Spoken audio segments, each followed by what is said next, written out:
In this video, I wanted to take a look at what it might cost someone to become an Uber Eats, Just Eat, Deliveroo, etc. rider.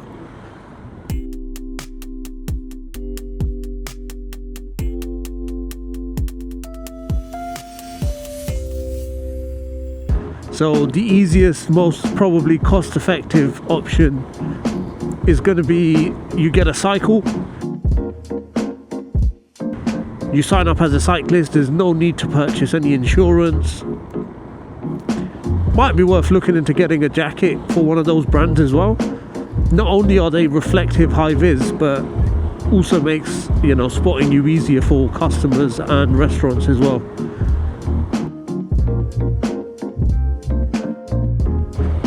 But yeah, I think it's worth investing into one of those jackets or any high vis kind of stuff. Get a phone holder for your cycle.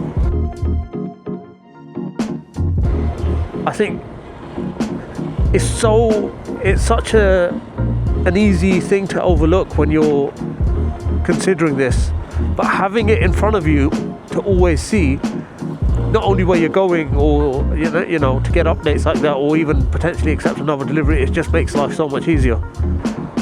Yeah, so initial costs are going to be you get a bicycle, you purchase all of your kit that you're going to need, jackets, whatever, whatnot, bags, and maybe get some waterproofs.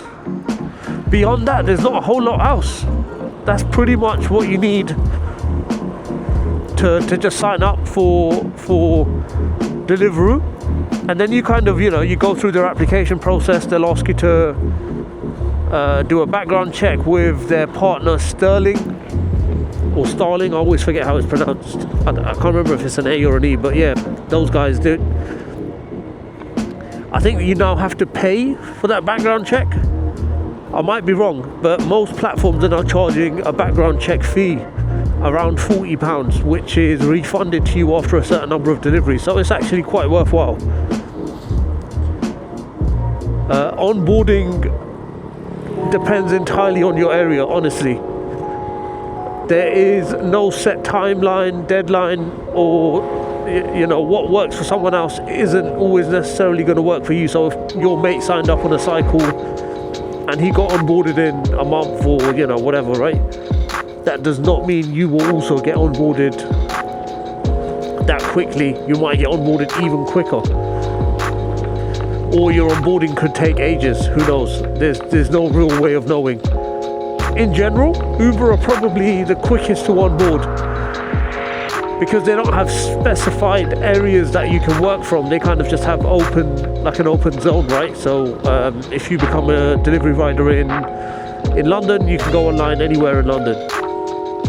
And I'm guessing it's probably similar to like if you were to sign up in different cities in the UK.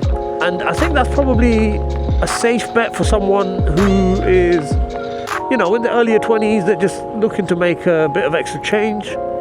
They just want to make some change on the side whilst they're at uni, or maybe even next to their part-time job. But in general, cyclists will usually get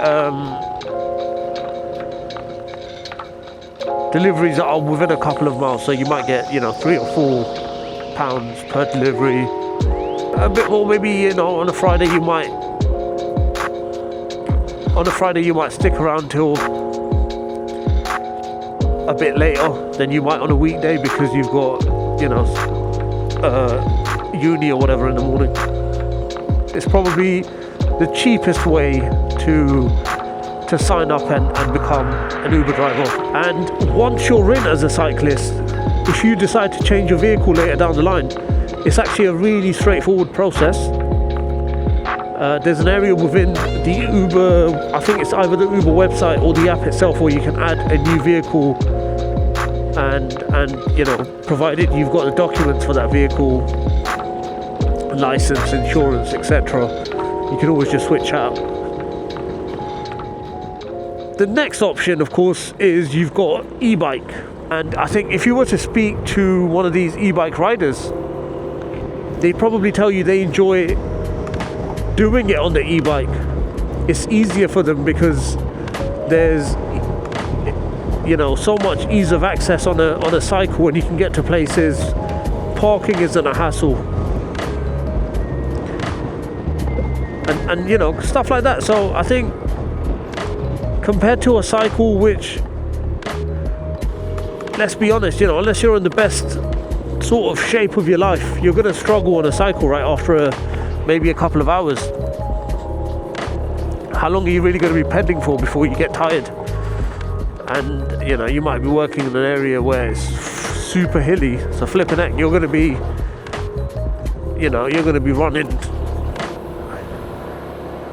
burning a lot of calories running around, which some people have looked at as a positive, to say, look, I get paid to stay healthy and cycle, I don't mind that. It's kind of like best of both worlds, because you don't have to worry about all of the insurance costs associated, road tax, all of that nonsense, but you get to kind of relax and sort of chill out.